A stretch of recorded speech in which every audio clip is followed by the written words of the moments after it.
Welcome to the current federal tax developments for the week of September the 19th, 2022. Current federal tax developments are brought to you by Kaplan Financial Education and by your state society of CPAs. I'm Ed Zollers, sitting here in Phoenix, Arizona this afternoon. We're going to talk to you about what's gone on this week in the area of federal taxes. And this week's relatively quiet again. This is the time of year that not a whole lot seems to happen. Probably doubly so when we're talking about just before an election. There's an idea of if you're an agency, you prefer to stay out of the election process if you can, to the extent possible. So we see a fewer things happen unless we get a court case or Congress for some reason feels like they have to pass something. We already had the Inflation Reduction Act. Maybe we're going to get the follow-up to Secure, but I don't know if either party thinks that's something they need to pass before the election. We'll see how that works. What we do have this week, though, is a memorandum was published this week, a legal memorandum internally from the IRS to actually the person who appears to be in charge of fraud for the counsel's office, fraud cases, that deals with a question of what happens if the IRS discovers somebody got a Paycheck Protection Program loan. The IRS, in doing the exam, discovers that in fact they should not have gotten forgiveness, but the bank gave them the forgiveness and the SBA did not object so far to it. And we'll talk about how the IRS will argue that this represents taxable income at that point because it doesn't qualify under the provision of the CARES Act that would exclude it from income. So we'll discuss how that works. We're also going to discuss the AICPA added on to a letter we discussed that was issued on August the 30th. They added on a little bit later a longer list of items that they would like to see changed. In IRS Notice 2022-36 that granted late filing penalty relief, again, more COVID-related relief. So this is kind of, I guess, our return to COVID, tax issues podcast. So we'll deal with it that way today. Let's start, though, first with that memorandum, which is Chief Counsel Advice 2022-37010. This was issued on September 16th. That was when it was published. Like all IRS memorandums and the like, it first goes through potentials for redaction and potentials for any other things where the IRS believes there's some things to be pulled out. So it always takes a while to get this out.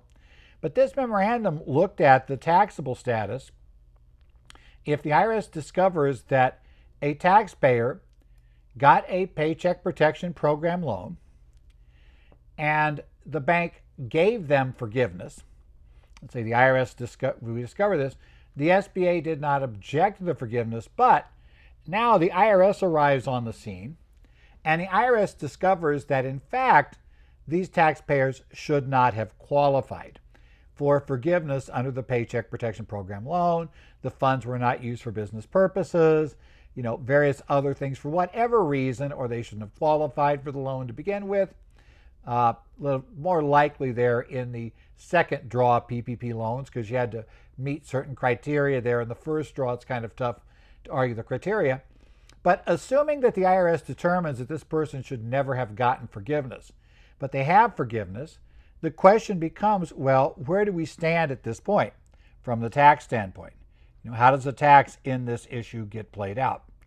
And the IRS in this memorandum discusses the provisions under the CARES Act and the provisions that we had in the successors to the CARES Act. Remember that we had a couple of items there, especially the end of 2020 passage and then the Aicpa, that had some modifications made to the PPP loan program. So under all of those, the IRS may determine that the taxpayer did not actually have what they're going to refer to as qualifying forgiveness.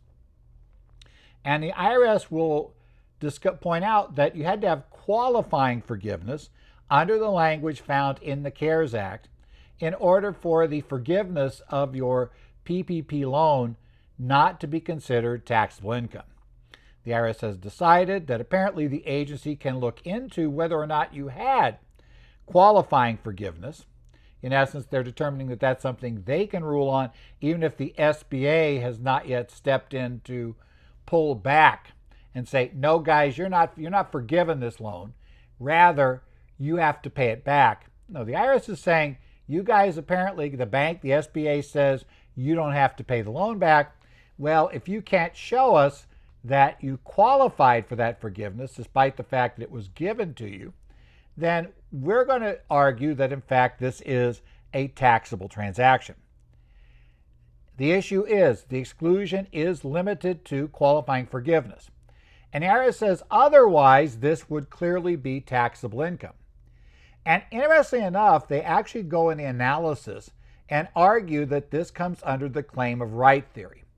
And the reason for that is because you might think, well, wait, if I have to pay it back when I borrow money from the bank, and the memorandum concedes this, you borrow money from the bank, that's not considered an accession to wealth, and that is the term that's used here.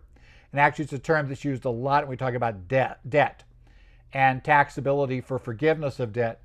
We're looking at this concept of accession to wealth. That becomes a driving force. And I remember years ago teaching the course on debt-related tax issues following the real estate implosion back about 2008. So following all of that, we had discussions about what was accession to wealth, in what cases, and who, if there were multiple parties who were liable on a debt and the debt was forgiven, who had the actual income. And this all gets around this theory of who had accession to wealth. And we agree that nobody had accession to wealth, which is technically what makes something into income under Code Section 61, when you borrow money from the bank. If I go down to Bank of America and I get a, let's say, $40,000 loan to purchase a piece of equipment, that's not an accession to wealth. Yes, I got a $40,000 piece of equipment. And so therefore, that means I have more assets than I had before. That's true, but I have an offsetting liability to pay it back to the bank. However, under the claim of right, if you apparently have, at least initially, complete discretion over the funds. So you have complete discretion and use and no automatic requirement to pay back, even though you might have to pay the funds back. In essence, you might have to pay the funds back if certain events take place in the future. Until that demand is actually made and we adjudicate that issue, you have income under the concept of the claim of right. The claim of right will make it taxable despite the fact that arguably, if you didn't qualify for forgiveness, then in theory you owe the money back. The IRS says, well, you only owe the money back if the SBA and the SBA comes back in and says, hey, Joe, you actually didn't qualify because we discovered you didn't actually have, you didn't have a qualifying business. You faked a bunch of employees, whatever you might have done, right? We discovered this issue. So they're saying, yeah, well, until the SBA comes in, that is just a possible repayment. And there is a statute, as I recall, a 5-year statute, in which they can come after you for that repayment. But if they don't do so, you'll get to keep it. So we're going to have you pay tax until such time as you actually do make the repayment. Such time as, in fact, the SBA comes back in, says, hey, guys, that forgiveness, we're withdrawing it. You need to pay this loan back. Then and only then will you have a potential for a loss.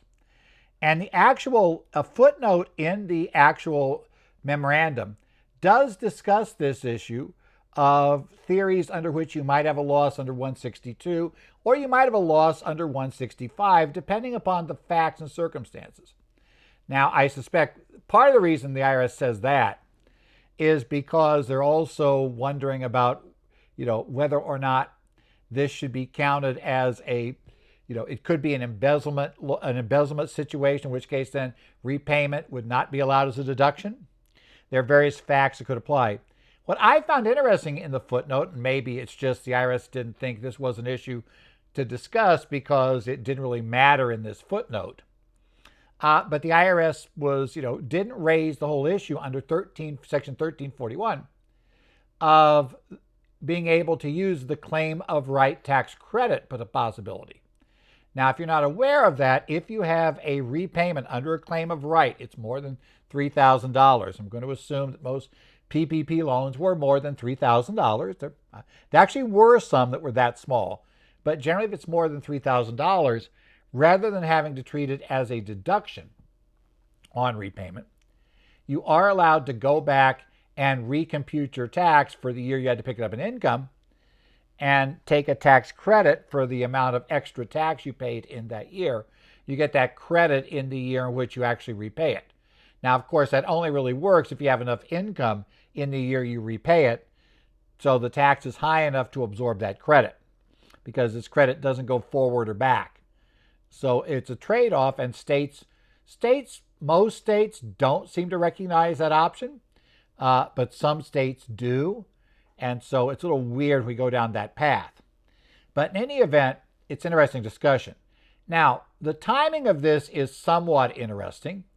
We had some reports on Tax Twitter from CPA Dan Choden, who had a discussion with an IRS agent who'd been through training that the IRS is getting ready to ramp up the ERC, Employee Retention Tax Credit exams. My guess is if that's actually a program that ends up being fully implemented, this may be a backdoor way to say, you know what, we got a lot more employees in the Small Business Administration.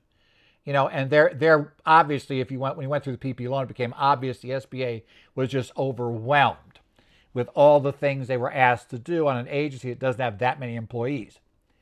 So the idea is, well, we can go ahead and we can start picking this up in addition, because probably if somebody cheated on the employee retention credit, there's a good chance they cheated on the PPP loan program as well.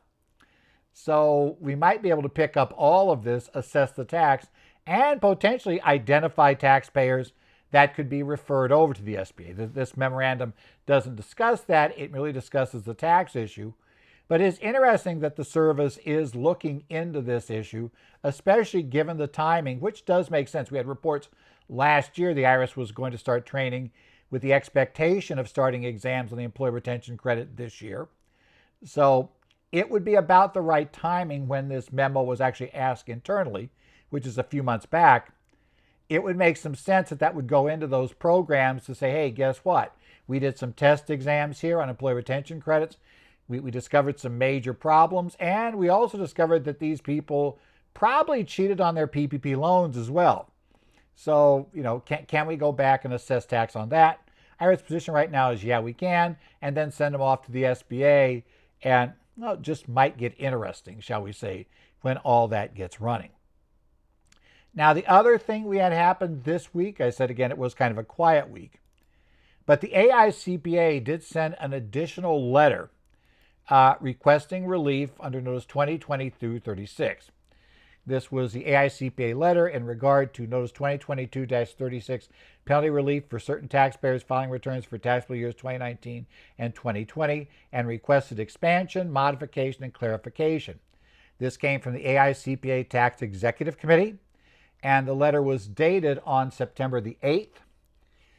So we're going to talk about what did the AICPA do. If you may remember, the August 30th letter asked primarily for the IRS to push back the due date from September 30, which is our current date that you have to have returns filed by to get relief for 2019 and 2020 returns, to push that back to December 31st. And they had a few other requests in that initial document.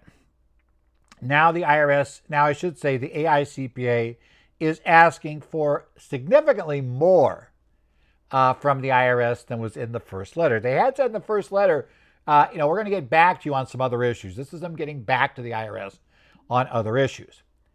But before you get too excited about this, I would point out that we are less than 2 weeks from the deadline for relief under the original Notice 2020-36. So my guess is, since the IRS has not yet responded to either request, and remember, the National Association of Enrolled Agents also asked for the date to be pushed back, in their case to November 30th. Since the IRS has not yet responded to any of those items, we have to assume, I would start assuming there's a real good chance they won't respond to any of them. So because of that, I would suspect that you want to go ahead and start planning with whatever you're going to be doing in this area, get returns out that would qualify, and start assuming you're going to need to do reasonable cause statements and argue reasonable cause to get out of any of the other penalties. Again, remember, it was like pulling teeth to get the IRS to give this level of relief. As I mentioned on the original letter, we discussed back, I believe this was November of 2020, in the AICPA National Conference on Federal Taxes in 2020, as I recall, the virtual one that year. IRS Commissioner Chuck Rettig appeared on the program, but specifically in response to a question from the AICPA, rejected the idea of any sort of broad-based blanket penalty relief on the theory that it would only help cheaters. Now, he obviously rejected the exact sort of relief we're seeing here in 2022-36, but my guess is there's still a strong bias at the top of the agency against offering broad-based relief. And based on that, I would have to say that I'm not going to suspect that we're going to see a lot of movement here. It would be nice if we would, but don't bet on it necessarily. Like it or not, what Chuck Rettig said back in 2020 was that, well, you just got to go through and ask for reasonable cause relief. Now, the AICPA likes to twist the knife a little bit here, and in one particular section, when they're asking for relief, they point out very clearly, when they want to expand the number of years, that the IRS is unable to respond to reasonable cause relief requests. Meaning, if you've written the IRS about this anytime recently, yeah, you probably noticed that the IRS has taken a long time to respond to anything. So it's a little bit interesting, but we'll see how all of that goes. Okay, let's talk about specifically what they're looking at doing here. Now, the first part of the letter, the AICPA puts an outline in of a bunch of things they want added in their relief. And the first section they're going to have is going to be a section to ask them to expand the scope of relief to include similarly situated taxpayers in another stage of the process. What the AICPA noted was that Notice 2022-36 primarily was going after automatically assessed penalties that the IRS computer had just kicked out, which made them very easy for the service to recognize and reverse. Well, they're saying that's great, but there are other situations that these penalties could arise in, and that we need some help beyond merely that. That's not quite enough. So first thing they ask for is they want to clarify that this relief applies to these penalties that were listed in the original notice, even if that penalty is not one that is automatically assessed. It could have been assessed in examination. It could have been assessed in appeals, including collection appeals. Could be in collection itself, could have asserted the penalty. And that IRS exam revenue agents should also consider the principles set forth in the notice when considering penalties. We want, the AICPA is suggesting even if you cannot automate finding the returns, they should still qualify for this penalty. Now, we all understand we'd probably have to point that out to the service, but it should be, if it's a penalty that was listed here, we really need to, be allowed to claim that issue. Now, the AICPA suggests the IRS should go beyond Notice 2022-36 and issue an additional COVID and backlog penalty relief package. What they really want is blanket reasonable cause relief for all penalties imposed during 2019 and 2020 tax years. This gets back to the theory that the IRS is not responding to any requests in that area.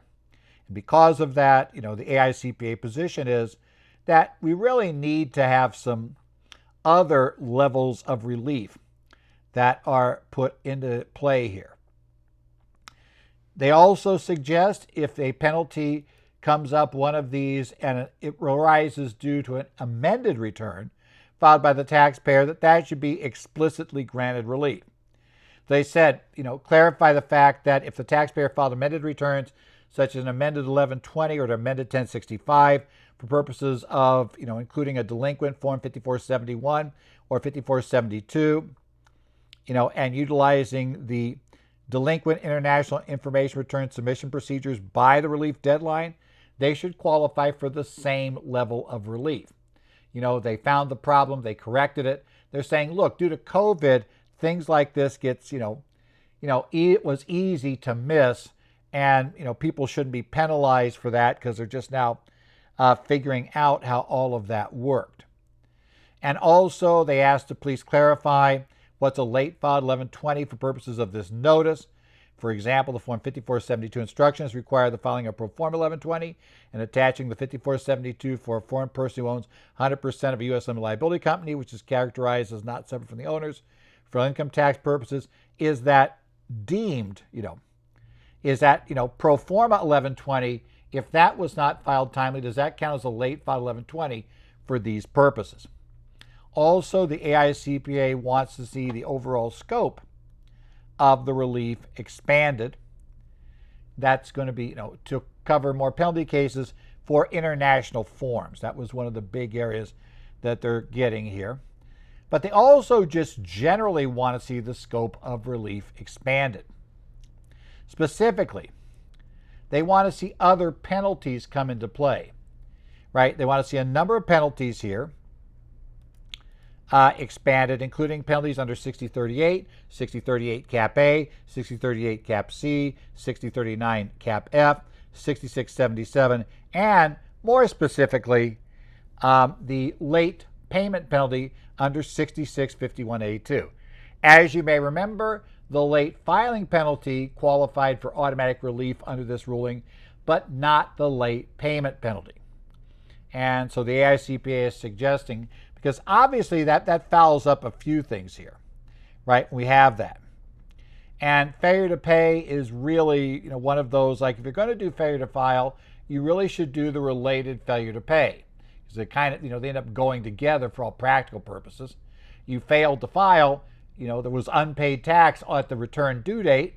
So because of that, almost certainly you got failure to pay unless like a day later you sent the cash in, because failure to file is tied to what was due on the date the return should have been filed. And you don't stop that penalty until you file the return. Failure to pay only runs until the tax is paid. But it's going to be an unusual situation where you got ahead and got the payment in, but you didn't get the failure to file. But you didn't fix the failure to file. Now, this one is one that I've heard a lot of people ask about. The IRS only covered direct late filing penalties assessed on the return. They did not cover penalties that were based on daily delinquency or other issues. For instance, what a lot of people noticed was we had a listing on there that a 990 PF would qualify for the relief program, but nowhere did it mention Form 990. Well, Form 990's penalty is a per day late penalty, not a percentage of tax due penalty. And the IRS did not mention any of those per day late penalties were not included in the list of things that, you had to pay or that you would get relief on. So the AICPA letter, they have a long list of forms that they'd like to see covered. It is in the PDF you can download from the Current Federal Tax Development's website on the audio and video page. You can download that. And in the article, we have this entire list they have.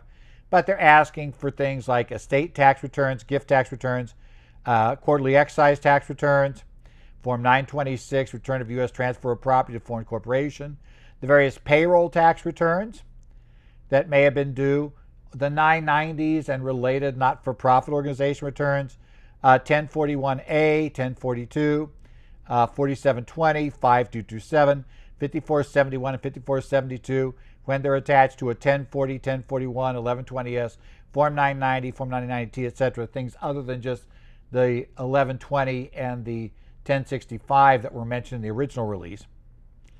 Form 8288, 8804, 8858, 8938, the FBAR filings in that case, and any non-campus assessment program penalties for Form 3520 and 3520 Cap A. So again, we'd like to see that grossly extended.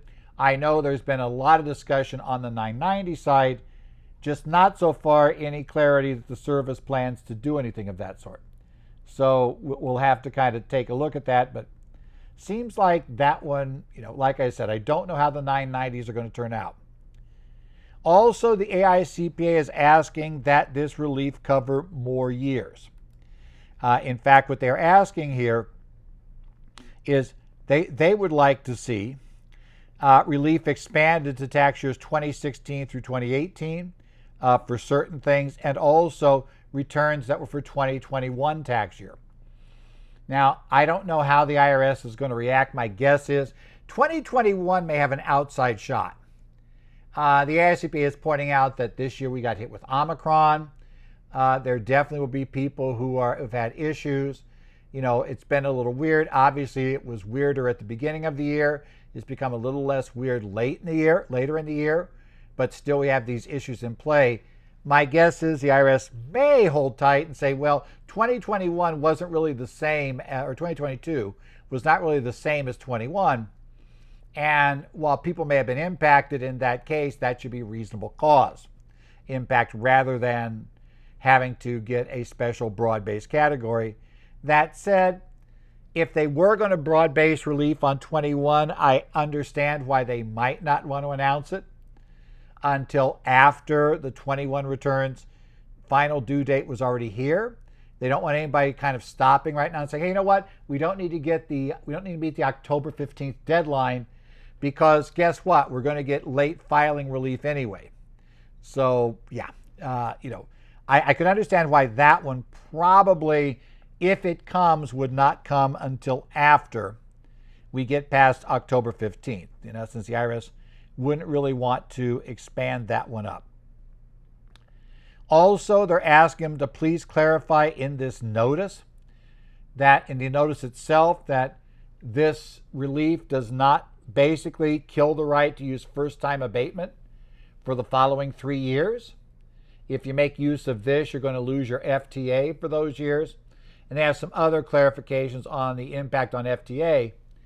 My guess is that, again, the IRS, the taxpayer advocate, National Taxpayer Advocate on her blog had said clearly that, yeah, it doesn't affect FTA.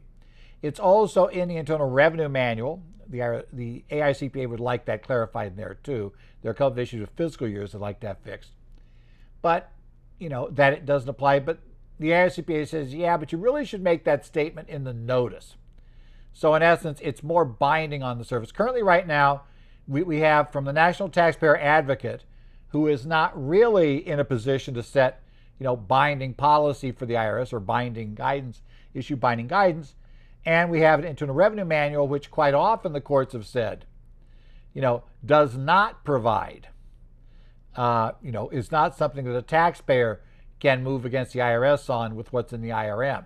The IRM is a procedural manual only. So because of that, the AICPA wants it in the notice, which, by the way, once it's in their Published Internal Revenue Bulletin, well, that is considered binding on the service.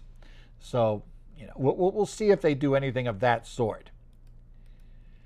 The AICPA does also suggest strongly that, you might want to talk about that the IRS should notify taxpayers and their representatives when they meet the criteria for relief.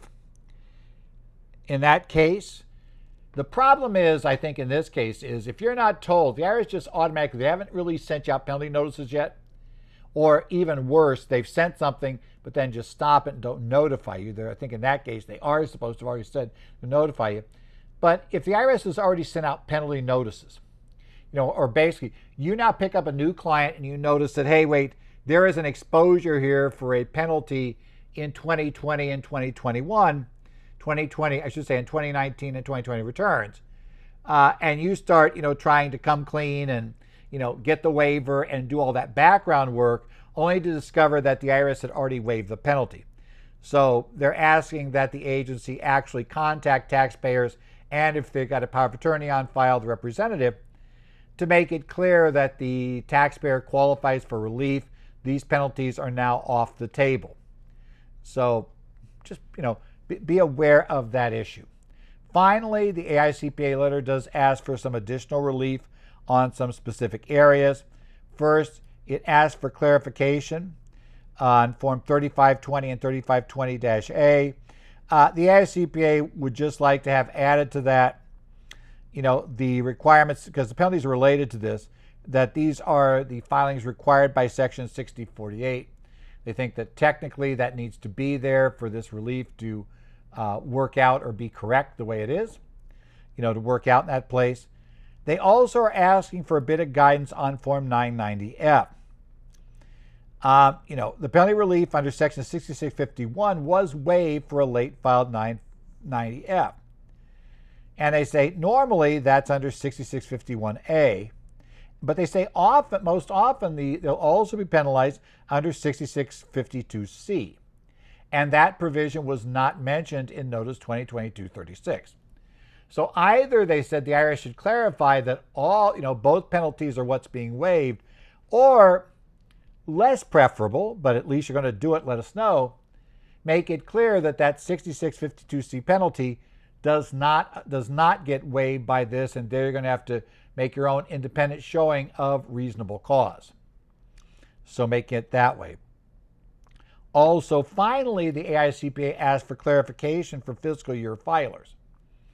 And this one, I think they may not win on this one, but we'll see. The IRS would like to ask for relief for fiscal year filers because they said, and I guess here's the catch. The way the original notice came out, it said tax years 19 and 20. Now, let's assume your taxpayer was a corporation, C corporation, with a year end of November 30th, the latest possible. Well, that C corporation would have just last week have hit its extended due date for its return, which was technically a 2020 return because the year began December 1st, 2020 and, ended November 30th, 2021. That was a 2020 tax year.